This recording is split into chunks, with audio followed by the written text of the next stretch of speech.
को लेकर के क्या कुछ खास है इस बजट में? सबसे पहले तो मैं अपने देश के यशस्वी, तपस्वी, ओजस्वी और अत्यंत लोकप्रिय प्रधानमंत्री परम आदरणीय मोदी जी को धन्यवाद देना चाहूँगा कि उन्होंने आज इस हिंदुस्तान को सबका साथ सबका विकास की जो उनकी अवधारणा है उसको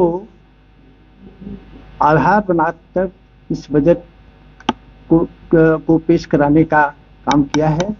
और ये बजट विशेष रूप से गरीब कल्याण, युवा शक्ति ड्रिवन बजट है और महिलाओं के लिए भी इसमें बहुत अच्छी व्यवस्था है। जो हमारी लखपति दीदी थी उनको आत्मनिर्भर बनाने के लिए कई योजनाएं इसमें संचालित की जा रही हैं। हमारे बुनकर भाइयों के लिए विशेष रूप से तमाम कार्यक्रम इसमें रखे गए हैं। इसमें जो कैंसर रोग से पीड़ित लोग हैं उनके लिए 17 दवाओं पर विशेष रूप से छूट दी गई है। उसके अलावा जो गंभीर बीमारियां हैं उसके लिए भी 7 दवाओं पर छूट दी गई है। बजट का आकार 53.5 लाख करोड़ रुपए है, जो अपने आप में बहुत बड़ा बजट है। आज आप सभी लोग जानते हैं कि इस देश में जो हमारा आर्थिक विकास बहुत तेजी से चल रहा है, जबकि पूरी दुनिया में आज आर्थिक विकास नहीं हो पा रहा है। कई जगहों पर तमाम दिक्कतें हैं, कई देशों में आपस में लड़ाई है और यहाँ तक कि ग्लोबल फाइनेंशियल इंस्टेबिलिटी इस समय हो गई है और उसमें भी हिंदुस्तान का बजट या हिंदुस्तान का आर्थिक विकास कहीं रुका नहीं है।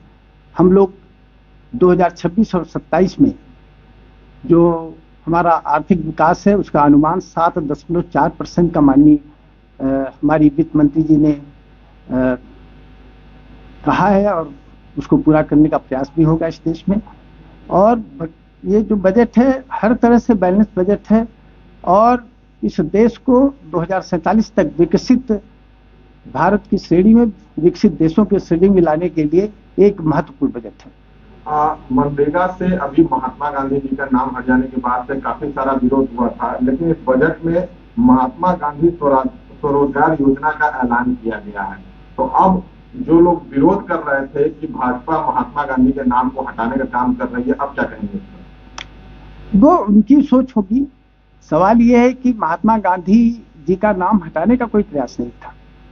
प्रयास ये था कि जो एक गारंटी दी गई थी, गारंटी फॉर रोजगार, उस रोजगार की गारंटी अपने स्थान पर यथावत है और विभिन्न नामों से बहुत शुरू से चला रहा। फूड फार्मर्स योजना था पहले, फिर उसके बाद NRGP हुआ, NRGEP हुआ, इस तरह से चलता। मैं समझता हूँ कि 1982 से लगातार चल रहा है, किसी न किसी रूप में ये चलता जा रहा था। लेकिन इसको जो नया बनाया गया है उसमें बहुत सी चीजों का संशोधन हुआ है, बहुत सी चीजें ऐसी जोड़ी गई हैं जो गरीबों के हित में है। पहुंच गए हैं, लेकिन जिस तरीके से अभी हाल ही में विरोध हो रहा था उसके बाद से ये लोग रविदास मंदिर आ रहे हैं दर्शन करने के लिए, किस तरीके से इसको देखते हैं? किसका विरोध हुआ था? विरोध देखिए करना, जितने भी अपोजिशन में लोग हैं विरोध करना उनका काम है। जो सत्ता है, सत्ता विकास की बात सोचती है और विकास का काम करती है।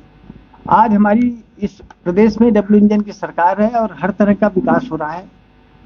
जहां पर लॉ एंड ऑर्डर सबसे अच्छा है वहां पर 45 लाख करोड़ रुपए के इन्वेस्टमेंट के MOU भी हो चुके हैं। 15 लाख करोड़ रुपए का ग्राउंड ब्रेकिंग सेरेमनी हो चुकी है और धरातल पर काम हो रहा है।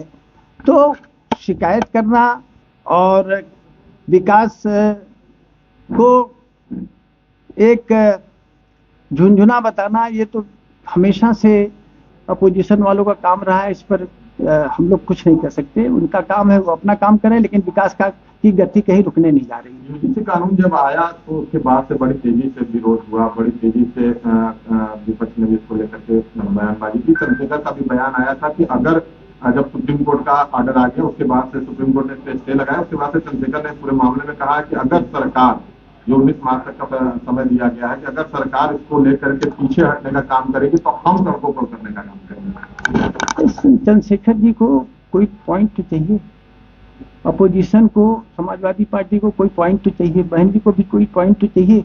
आखिर वो जनता के सामने कौन सा रूप लेकर जाएंगे लोग। तो अपना इनका कोई एजेंडा नहीं है, बगैर एजेंडा के लोग हैं। और इस प्रकार से सरकार की जो अच्छी कार्यशैली है, सरकार जो विकास के लिए तत्पर है, ऐसी सरकार की वो लोग हमेशा आलोचना करते रहे हैं और करते रहेंगे। भी बढ़ाने की बात है, 7 दिन के अंदर अगर उनके रोजगार जितना दिन उन्होंने काम किया उसका पैसा नहीं मिलता है तो उसको उस पर इंटरेस्ट देने की बात है। बहुत सी ऐसी चीजें हैं उसमें जो जी राम जी है, उसमें बहुत सी योजनाएं सम्मिलित की गई हैं। और जो महात्मा गांधी स्वराज रोजगार योजना है, ये एक नया कॉन्सेप्ट 2026-27 में लेकर हमारी वित्त मंत्री जी आई है। आज रविदास जयंती भी है, ऐसे में